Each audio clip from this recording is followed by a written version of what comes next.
I've been waiting a long time for this moment. Even as a child, I was inexplicably proud of my Italian roots. I used to always threaten my parents when I was angry at them, swearing one day I'd move back to Italy, as though I'd ever actually been there.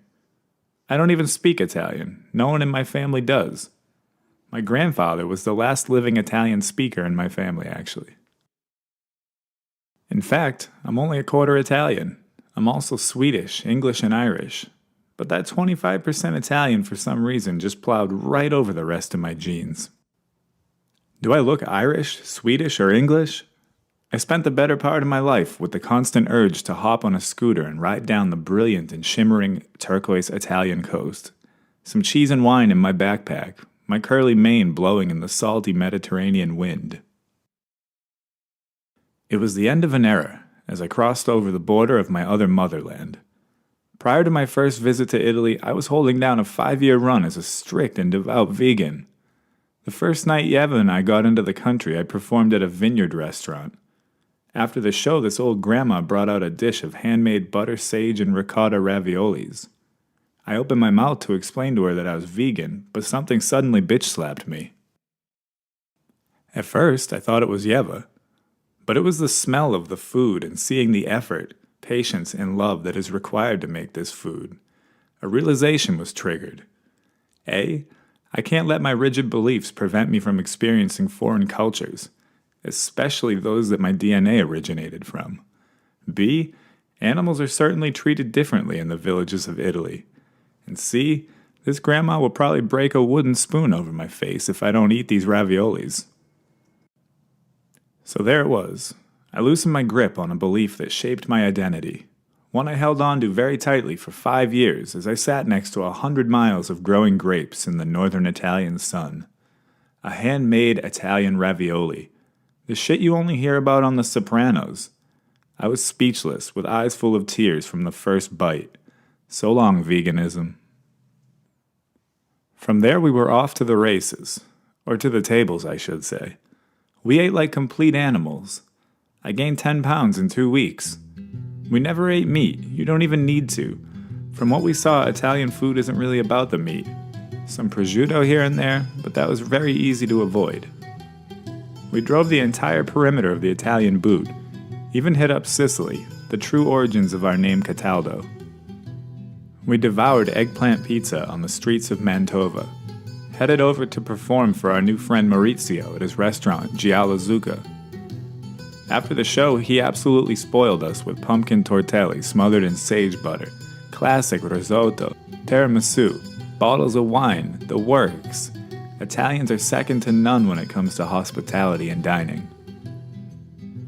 We played a show just outside of Naples in the beautiful town of Vico Equense. After the show, we headed over to a world-famous pizzeria by the name of Pizza a Metro de Giardini for some authentic Neapolitan pizza. Naples, or Napoli, was founded in 600 BC as a Greek settlement. Though it was a thriving metropolis, it was also packed with poor working-class folks. Needing quick, inexpensive food to and from work, pizza became the street food of the city. Some legends say that pizza originated in Naples when bakers needed to get rid of excess amounts of dough at the end of the day. They would load up a piece of flatbread with garlic, olive oil, tomatoes, anchovies, and sometimes mozzarella, and sell it out the back door to the workers of the city. Evidently, the people of Naples during these times were eating some of the earliest forms of pizza that we know today. On a side note, the very first pizzeria in the world is said to be Antica Pizzeria Portalba in Napoli.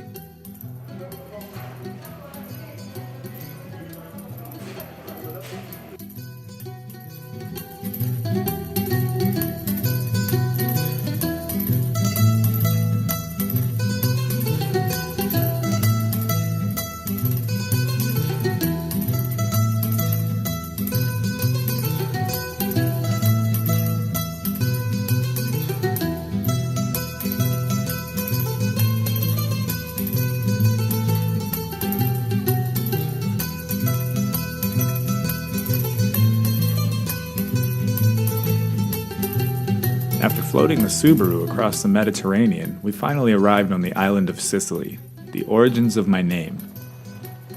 Mediterranean waters were like nothing I had ever seen. Blue glass, hundreds of feet deep. I was in heaven. The weather, the landscape, the food, everything made sense here. My blood was in complete harmony with the land. The sun kissed our faces as we downed bottles of wine and mozzarella balls wrapped in fresh basil from the local Salameria. Driving in Sicily is complete anarchy once you get out of the city. There are no signs, sometimes no lines. You just kinda go where you need to go. The roads are tiny compared to American roads. Our driveways in the US are wider than their main streets. Everyone drives tiny Fiats or scooters. Gas was around $5.50 a gallon at the time, so it makes sense to drive small. In all my travels in the world, Italians rank very high in driving ability and courtesy. It must be from navigating these tiny ancient streets. They are trained on these obstacle courses, and it shows. If they hit you with their car, they casually say, "Scusi, I touched your car," and then they drive away smiling. We shimmied down the east coast of Sicily, south of Messina, toward the legendary volcano, Mount Etna. The coast was dreamy. Everyone was laid back, the sun was hot, blue Mediterranean water was alluring. I swam like a fish. Yeva couldn't get me out of the water. Ancient churches, palm trees, mountains, more and more unbelievable wine and food. We were in love. We were getting darker and chubbier, while Mount Etna looked down on us over the hills of Sicily and across the bay before the town of Giardini Naxos. Yeva would ultimately have to drag me from this place kicking and screaming. Italy had stolen our hearts, and our waistlines. I reminded Yeva daily that Italy is part of the Schengen and that we can legally live there without visas.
The performances were super laid back.